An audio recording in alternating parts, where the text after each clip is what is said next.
Welcome to Seat Academy guys. आज हम देखने वाले हैं प्रीस्ट्रेस कंक्रीट मेथड्स कि कौन से मेथड्स है कि जिससे हम प्रीस्ट्रेसिंग कंक्रीट कर सकते हैं। तो इसमें generally there are two methods, pre tensioning and post tensioning. Okay, so pre tensioning and post tensioning. तो प्री टेंशनिंग सबसे पहले देखते हैं कि प्री टेंशनिंग क्या है। प्री टेंशनिंग यानी अब प्री में पहले ही आपको पता चल रहा है कि प्री टेंशन कंक्रीट यानी प्री टेंशनिंग यानी सबसे पहले क्या करेंगे कि जो भी टेंडन है, जैसे अपन ने लास्ट लेक्चर में देखा कि प्रीस्ट्रेस में क्या होता कि पहले से ही टेंडन किया जाता, केबल टेंडन करने के बाद उसको कट किया जाता। उसमें जो भी आपका टेंशन टेंडन में जो भी आपके वायर में टेंशन आया है वो टेंशन आपके कंक्रीट में अप्लाई होता। तो वो जो भी अप्लाई होता वो टेंशन जो है वो कास्टिंग करने के पहले अगर किया जाए तो उसको प्री टेंशनिंग करते हैं। कास्टिंग यानी कंक्रीटिंग करने के पहले अगर किया जाए तो उसको प्री टेंशनिंग बोलते हैं। तो वही यहाँ पे हमने लिखा है। Okay, it is a method of pre tensioning concrete in which tendon are tension first. Tendon are tension first. Tendon are tension first. First कैसे? कंक्रीट के कास्टिंग से पहले। Then concrete is poured. Then concrete is poured. पहले tension कर लेंगे tendon को, then concrete pour करेंगे। Then concrete pour करेंगे। In this method the stresses will be transferred through bond. Stresses will be transferred to bond. Which bond? Tendon and concrete का bond यानी steel और concrete का bond. इसमें से stresses transfer होंगे। सामने देखते हैं अभी ये। Okay, this method is suitable for short span. किसके लिए सुटेबल है ये? शॉर्ट स्पैन के लिए सुटेबल है guys, that is short span. And mass production, जैसे कि मास प्रोडक्शन है, नंबर ऑफ पोल्स बनाने हैं आपको, नंबर ऑफ स्पैन्स के आपको एक प्लेट्स बनाने हैं, प्रीस्ट्रेस प्लेट्स बनाने हैं आपको, बीम्स बनाने, प्रीस्ट्रेसिंग स्मॉल बीम्स बनाने हैं। And best example it is your sleeper, railway sleeper. So that is the example, railway sleepers. Concrete railway sleepers जो है वो मास क्वांटिटी में बनाए जाते हैं। दैट्स व्हाई यहाँ पे मास क्वांटिटी में बनाया गया है। और आपको अगर फैक्ट्रीज चाहिए होंगे तो आपके एरिया के आसपास फैक्ट्रीज रहेंगी। जैसे हमारे एरिया के आसपास नागपुर में MIDC में फैक्ट्री है रेलवे स्लीपर की, तो वहाँ पे रेलवे स्लीपर बनाए जाते हैं मास क्वांटिटी में। And then next electric poles, ये तो हर जगह आपको मिलते हैं, हर कोने में मिल जाएगा आपको, एक्सेट्रा। ऐसे बहुत सारे छोटे जो भी है स्मॉल स्पैन वाले और लार्ज क्वांटिटी में जो भी बनाते हैं। तो प्रीस्ट्रेसिंग में प्री टेंशनिंग, प्रीस्ट्रेसिंग में प्री टेंशनिंग ये अप्लाई किया जाता है। What? Pre tensioning guys. So this method is not structurally advantages. Structurally advantages है ना, स्ट्रक्चरली एडवांटेजेस ज्यादा नहीं है। क्यों नहीं है? बिकॉज फॉर लॉन्ग स्पैन के लिए स्ट्रक्चरली ये नहीं है। बिकॉज क्यों नहीं है लॉन्ग स्पैन के लिए? Because of preferably use straight tendon. यानी जब लॉन्ग स्पैन रहता तब अपन क्या करते कि हम टेंडन स्ट्रेट नहीं रखते, उसके बेंडिंग मोमेंट के नेचर में हम टेंडन रख सकते, लोड बैलेंसिंग कंसेप्ट जिसको बोलते हैं। तो ये मेथड में अपन यूज नहीं कर सकते और लॉन्ग स्पैन के लिए यूज नहीं कर सकते, इसीलिए ये सुटेबल है शॉर्ट स्पैन के लिए। Okay, short span small span के लिए सुटेबल है because of preferably use straight tendon guys. Okay, straight tendon. This are the, मैंने जो भी ब्लू में लिखे हैं, this are the important points. Okay, that important points in this method. Losses are more. Yes, losses are more. जब हम losses वाला chapter देखेंगे बाद में तो अब आप उसमें पता चल जाएगा कि प्री टेंशनिंग में लॉसेस बहुत सारे हैं। Okay, losses are more compare to post tensioning. पहले क्या है? प्री यानी कंक्रीट पोर करने के पहले, यानी कंक्रीटिंग करने के पहले टेंशन को यानी टेंडन को स्ट्रेस कर रहे हैं, तो क्या हो गया? प्री टेंशन हो गया। ओके, प्री टेंशन हो गया। तो पोस्ट टेंशनिंग से कंपेयर किया जाए तो प्री टेंशनिंग में लॉसेस ज्यादा है। प्री टेंशनिंग में लॉसेस ज्यादा है। अब ये यहाँ पे प्री टेंशनिंग करने के लिए कौन सी मेथड अप्लाई करते हैं, यानी कौन से मेथड से करते हैं? तो हायर मेथड से करते हैं। हायर मेथड से करते हैं। हायर मेथड से करते हैं। हायर मेथड में क्या करते हैं कि आपके जो बार्स है just like this stages, 3 stages, इसमें मैं बताने वाला हूँ। That is the higher method.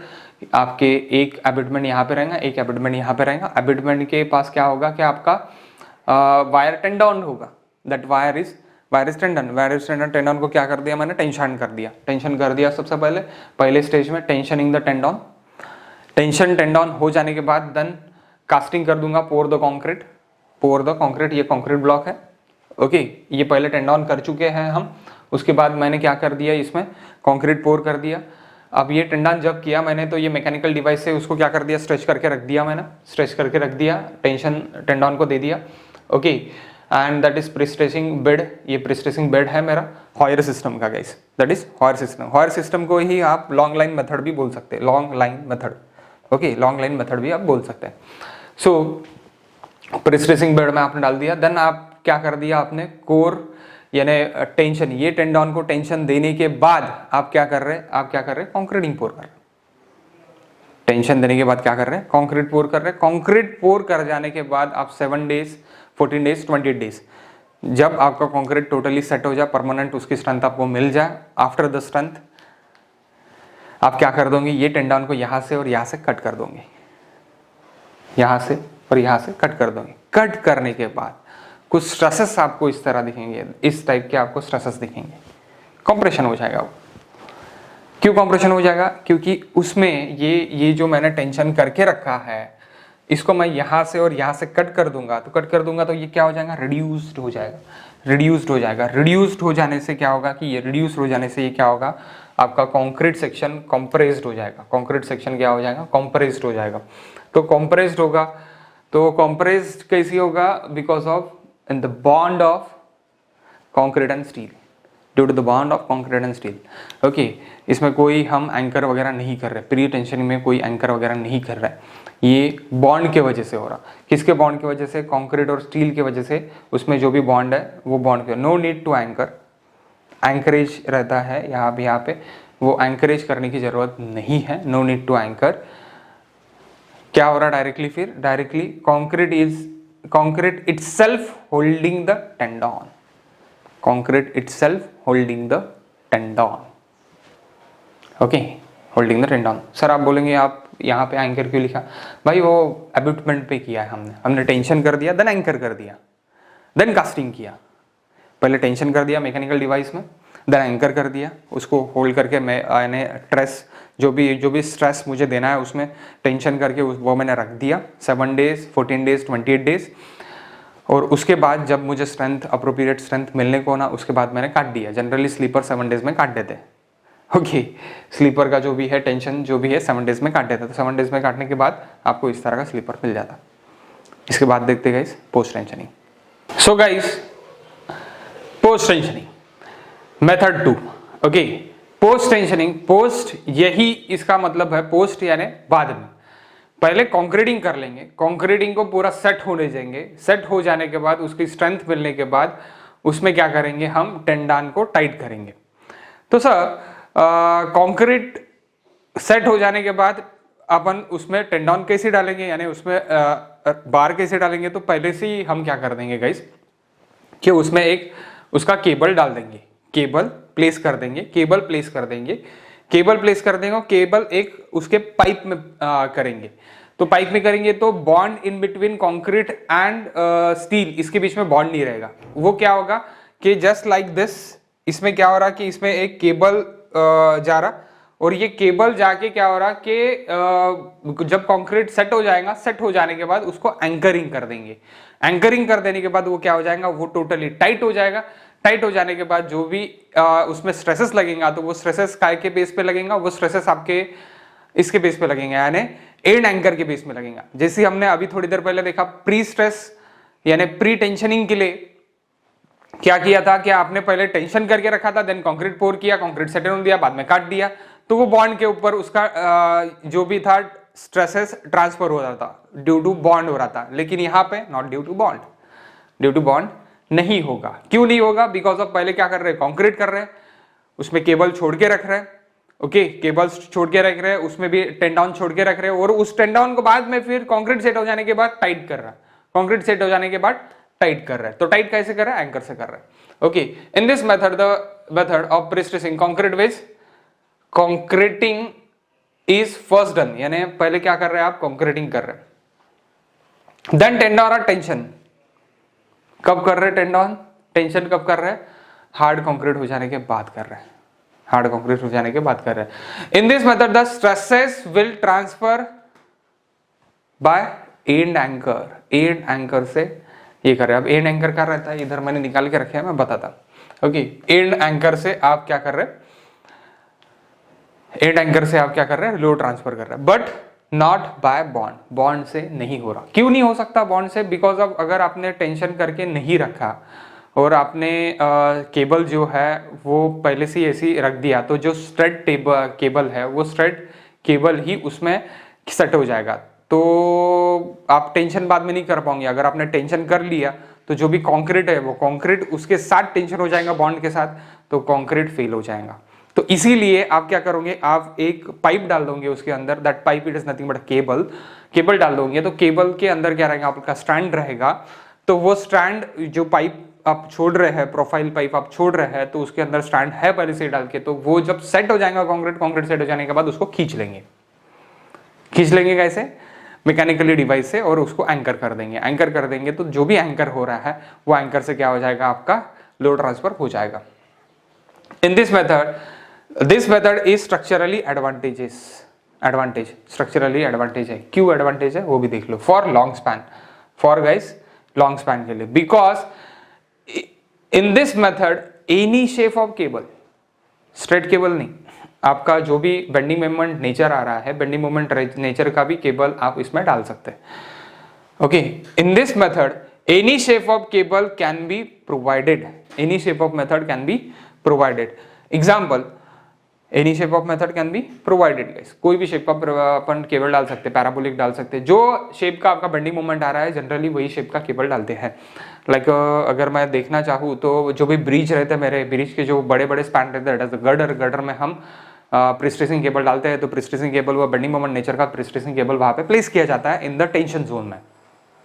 Okay, तो एग्जाम्पल क्या है, long span member in bridge, that is nothing but a girder, flyover में भी girder, and prestressing flat slab.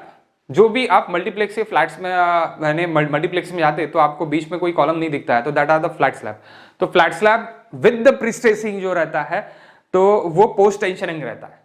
Generally it is a post tension, generally नहीं, maximumly post tensioning, maximumly post tensioning ही रहता है। आप pre tensioning कहाँ पे करेंगे, जहाँ पे स्मॉल स्पैन है वहां पे करेंगे, लेकिन जहाँ पे आप मल्टीप्लेक्स में जाते हो, मल्टीप्लेक्स में बैठते हो तो आपको एक रूफ दिखता, फ्लैट रूफ दिखता, तो that flat roof is nothing but a flat slab with post tensioning.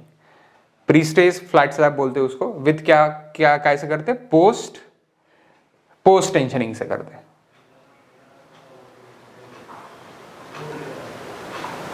Okay, post tensioning से करते हैं एक्सेट्रा, और बाकी बहुत सारे हैं स्ट्रक्चरली, लेकिन this are the most examples. Okay, in this method losses less as compare to pre tensioning. Pre tensioning से लॉसेस कम है, ये लॉसेस वाले लेक्चर में हम देखेंगे। ओके, लॉसेस क्यों कम है, लॉसेस कम है, प्री में लॉसेस ज्यादा, पोस्ट में लॉसेस कम। ठीक है, प्री में लॉसेस ज्यादा, पोस्ट में लॉसेस कम। अब आप बोलोगे सर ये कैसे याद रखना, प्री में लॉसेस ज्यादा, पोस्ट में लॉसेस कम। ओवर कॉन्फिडेंस में लॉसेस ज्यादा और जस्ट कॉन्फिडेंस में losses come. Post tensioning is like this, just confidence, not a over confidence. Over confidence is nothing but a pre tensioning है। पहले से ही सोच लिया मुझे गेट में ज्यादा मार्क मिलने वाले हैं, और मैं पढ़ाई नहीं कर रहा, that is over confidence. Okay, so losses are more, here is losses are less with the planning. क्योंकि विद द प्लानिंग क्यों, यहाँ पे स्ट्रेट नहीं है बार, यहाँ पे क्या है, विद द बेंडिंग मोमेंट है। अब हम इधर आते कि कितने सारे सिस्टम्स है, तो there are the 4 systems. Okay, first is Freyssinet system. Freyssinet system में at a time 32 wires anchor किए जाते हैं, 32 वायर्स एंकर किए जाते हैं। और एंकरिंग के लिए आपका कोनिकल शेप का कंक्रीट वेज यूज किया जाता है, कोनिकल शेप का कंक्रीट वेज आपका यूज किया जाता है। तो दैट कंक्रीट वेज, ये एक साथ कितने वायर्स, 32 वायर्स क्या किए जाते हैं, एंकर किए जाते हैं। अब एंकर कहाँ पे होता, तो एंकर गाइस जैसे कि अभी ये आपका एक बीम है सपोज, इसके ऊपर आपका एक यूडियल लोडिंग गिरने वाला है, that is nothing but a girder. So और ये सिंपली सपोर्ट है, तो इस टाइप का आपका क्या रहेगा, केबल रहेगा, बेंडिंग मोमेंट के टाइप का ही आपका क्या रहेगा, केबल रहेगा। और इसमें क्या रहेगा कि इसमें एक पाइप रहेगा, तो ये पाइप में, अब पाइप मैंने थोड़ा ज़्यादा बना दिया, ये पाइप में रहेगा। तो यहाँ पे क्या हो जाएगा, यहाँ पे ये सेट हो जाने के बाद यहाँ पे इसको ऐसे एंकर किया जाएगा, यहाँ पे एंकर किया जाएगा।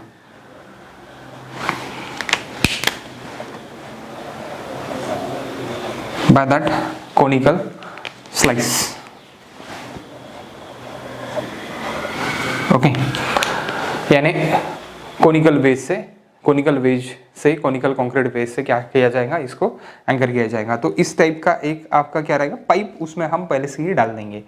तो पाइप और कंक्रीट का क्या हो जाएगा कि वो पाइप और कंक्रीट मेरा, और वो नेचर कौन सा रहेगा, that is parabolic in nature by because of the bending moment of this, bending moment of this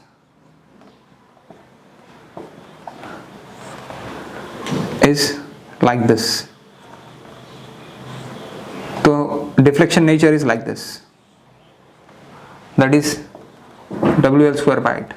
तो उसी टाइप का हम WL²/8 से इसेंट्रिसिटी निकाल के हम उसी टाइप का केबल डाल देंगे वहां पर।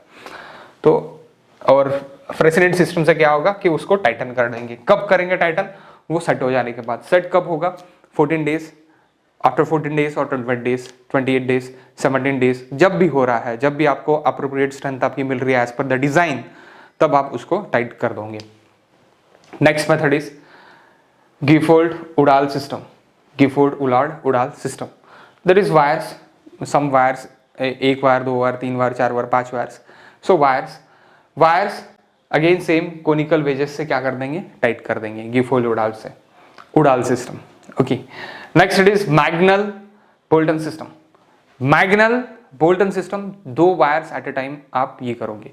अब जब आप 32 वायर्स एक साथ टाइट कर रहे तो लॉसेस कम हो रहा है, यहाँ पे लॉसेस कम हो रहे हैं। फ्रेशनर सिस्टम में as compare to the all losses कम है, लॉसेस कम है। वायर सिस्टम में, वायर सिस्टम कितने, 3 वायर सिस्टम है। Magnel Bolton system it is also wire system, Gifford Udall system it is also wire system, okay. लेकिन Gifford Udall system से और मैग्नल सिस्टम से आपके फ्रेशनर सिस्टम में लॉसेस कम है। और सबसे ज्यादा लॉसेस कहाँ में है, तो लॉसेस है मैग्नल में, क्योंकि मैग्नल में एट ए टाइम सिर्फ 2 वायर्स टाइट किए जाते हैं, 2 वायर्स आपके टाइट किए जाते हैं। That's why the losses are greater. और वहां पे एंकरेज कैसी रहेगा आपका, टाइप ऑफ एंकर किस तरह रहेगा आपका, स्टील फ्लैट रहेगा, स्टील यानी स्टील फ्लैट एंकर रहेगा, स्टील फ्लैट यानी स्टील प्लेट आपकी जो रहती है वो एंकर रहेगा, वहां से अपन टाइट करेंगे।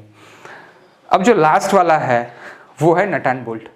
तो Lee McCall system, Lee McCall by nut and bolt, ऐसे आप इसको याद रख सकते हैं। ली मैककॉल सिस्टम यानी क्या, Lee McCall by nut and bolt, high strength nut and bolt, okay. Lee ने कॉल किया, कैसे कॉल किया, तो नट एंड बोल्ट से कॉल किया, ओके। तो दैट्स व्हाई यहाँ पे क्या होता है कि यहाँ पे जो एंड एंकर रहता है आपका, ये जो स्टैंड है आपका, वो स्टैंड पाइप में से छोड़ दिया जाएगा। और यहाँ पे आपका बोल्ट यानी नट एंड बोल्ट जैसे अपन एक करेंगे, नट डाल देंगे और यहाँ पे फायदे फिर बोल्टिंग कर लेंगे उसको, ओके। बोल्टिंग कर लेंगे, तो बोल्टिंग कब करेंगे, जब कॉन्क्रीट सेट हो जाने के बाद बोल्टिंग कर लेंगे, कॉन्क्रीट सेट हो जाने के बाद बोल्टिंग कर लेंगे। तो ये क्या है, नट एंड बोल्ट सिस्टम अगर बोला तो डायरेक्टली आपको याद आने को होना ली McCall system, Lee McCall system. और हाँ, जो भी नट एंड बोल्ट है वो कितने mm का रहने को ना, 12 mm से, यानी 12 mm से 40 mm तक, 12 mm से 40 mm तक। Single bar threaded at a and here is and threaded 12 mm to 40 mm fire, 12 mm to 40 mm fire वाला रहेगा, ओके गाइस। अभी हम देखने वाले हैं different stages in post tensioning. जैसे हमने प्री टेंशनिंग में स्टेजेस देखे, वैसे यहाँ पे भी स्टेजेस है, different stages in post tensioning. तो क्या होता है कि आपका जब कास्टिंग करते, कास्टिंग तो सबसे पहले हम क्या करते, सबसे पहली स्टेज रहती हमने हमारी कास्टिंग करने की। तो कास्टिंग करते वक्त क्या करते थे हम कि हम ऐसी हमारा डक एक पाइप हम छोड़ देते, वहां पे डक पाइप में क्या रहता, टेंडन फ्रीली छोड़ के रहता, फ्रीली छोड़ के। यहाँ पे आपको कुछ देखिए है क्या, टेंशन वगैरह कुछ भी नहीं है, फ्रीली आपका मुंह छोड़ के है बस। उसके बाद क्या करते हम कि कंक्रीट सेट हो जाने के बाद, आफ्टर द कंक्रीट सेट हो जाने के बाद हम क्या करते हैं कि यहाँ पे एंकर प्रोवाइड कर देते हैं और मैकेनिकल डिवाइस रहता है, anchor and mechanical device. Anchor और मैकेनिकल डिवाइस से क्या करते हैं कि हम वहाँ पे टेंसाइल कर लेते हैं, उसको टेंसाइल कर लेते हैं। आफ्टर द टेंशन जो भी हमारा एक्स्ट्रा है वो बार हम क्या कर देंगे, हम कट कर देते और मैकेनिकल डिवाइस वहाँ पे रहता और एंकर रहता, तो एंकर और मैकेनिकल डिवाइस वहाँ पे हो जाता और वहाँ पे क्या हो जाता कि फिर नीचे में कंप्रेशन आ जाता टोटली और ऊपर टेंशन आ जाता। तो नीचे में कंप्रेशन ऊपर टेंशन, तो ऊपर टेंशन कब तक रहेगा, जब तक आपका लोड अप्लाई नहीं होता। जब आपका लोड अप्लाई हो जाए तब ये क्या हो जाएगा, ये जो भी कंप्रेशन नीचे दे रहा है वो कितना देगा, जितना इस पर लोड एक्टिंग गिर रहा है उतना वो कंप्रेशन देगा गाइस। तो इसलिए ये थर्ड स्टेज में इस तरह हो जाता है। ये बार्स कट हो जाने के बाद, इधर वाले कौन से बार्स, दिस बार्स, ये बार्स कट हो जाने के बाद, वो बार्स कट हो जाने के बाद इस तरह वो क्या हो जाएगा कि इस तरह नीचे कंप्रेशन ऊपर टेंशन आएगा। एक बार इसके ऊपर लोड गिर गया, इसके ऊपर लोड आ गया, लोड आ जाने के बाद जो भी ऊपर से लोड आएगा तो that is in the nature of compression ऊपर, तो the tension compression is neglect and नीचे में टेंशन आएगा। यानी अप्लाइड लोड किस तरह रहेगा आपका, अगर अप्लाइड लोड के कारण क्या हो रहा है आपका कि अप्लाइड लोड सपोज आपका यूडीएल है और यूडीएल के वजह से आपका जो बीम है वो बीम किस तरह डिफ्लेक्ट हो रहा, वो आपका डिफ्लेक्ट हो रहा लाइक दिस। तो यहां पे जो भी आपका टेंशन आ रहा है वो this tension stress is equals to that compression stress. यहां पे जो भी टेंशन स्ट्रेस रहेगा आपका वही आपका यहाँ पे कंप्रेशन स्ट्रेस रहेगा। यहाँ पे जो भी आपका कंप्रेशन स्ट्रेस है अभी वही आपका यहाँ पे अभी क्या है, आपका टेंशन स्ट्रेस है, वही आपका क्या है यहाँ पे टेंशन स्ट्रेस रहेगा। तो ये काउंटर बैलेंस हो जाएगा after the application of load guys. So that's why क्या होगा कि प्रीस्ट्रेस में आपका जो section depth of the section रहता लोड के हिसाब से अगर देखते हैं अपन तो बहुत कम निकलता ड्यू टू प्रीस्ट्रेसिंग, क्योंकि यहाँ पे होल द सेक्शन, जैसे लास्ट लेक्चर में मैंने बोला है कि whole the section, whole the concrete, it is in compression. That's why आपका पूरा का पूरा जो सेक्शन है वो कंप्रेशन में रहता है, इसलिए कंक्रीट इन कंप्रेशन लेगा, कंक्रीट इन कंप्रेशन लेगा आपका, तो कंक्रीट पूरा का पूरा यूज होता है। आरसीसी में इस तरह नहीं रहता। आरसीसी में क्या रहता कि आपका न्यूट्रल एक्सिस के ऊपर वाला ही कंक्रीट मैं सिर्फ यूज़ करता, नीचे वाला कंक्रीट मेरा सिर्फ और सिर्फ ये जो भी मेरा स्टील लग रहा है, ये स्टील से लेके यहाँ पे ये जो कंप्रेशन है, ये सी और टी के बीच का जो भी लीवर आर्म है, लीवर आर्म बढ़ाने के लिए मैं कंक्रीट यूज़ कर रहा और बॉन्ड के लिए यूज़ कर रहा, बॉन्ड एंड लीवर आर्म बढ़ाने के लिए मैं सिर्फ और सिर्फ न्यूट्रल एक्सिस के नीचे वाला कंक्रीट मैं यूज़ कर रहा, न्यूट्रल एक्सिस के नीचे वाला कंक्रीट, लेकिन ऐसी प्रीस्ट्रेस में नहीं है। ओके, तो that is the post tensioning third stages. Okay, इसके बाद का भी लेक्चर रहेगा एक फंडामेंटल का। ओके, ये इसके बाद नेक्स्ट रहेगा। ओके, तो इसके नीचे ही लिंक दिखे रहेंगे उसकी। तो गाइज मेरे लेक्चर्स अगर आपको अच्छे लग रहे होंगे और देखने में मज़ा आ रही होगी, प्रीस्ट्रेस के बारे में अगर आपको बहुत अच्छे से और जानना होगा तो ये चैनल सब्सक्राइब करो, लाइक करो मेरे वीडियो को और शेयर करो गाइज। Thank you guys.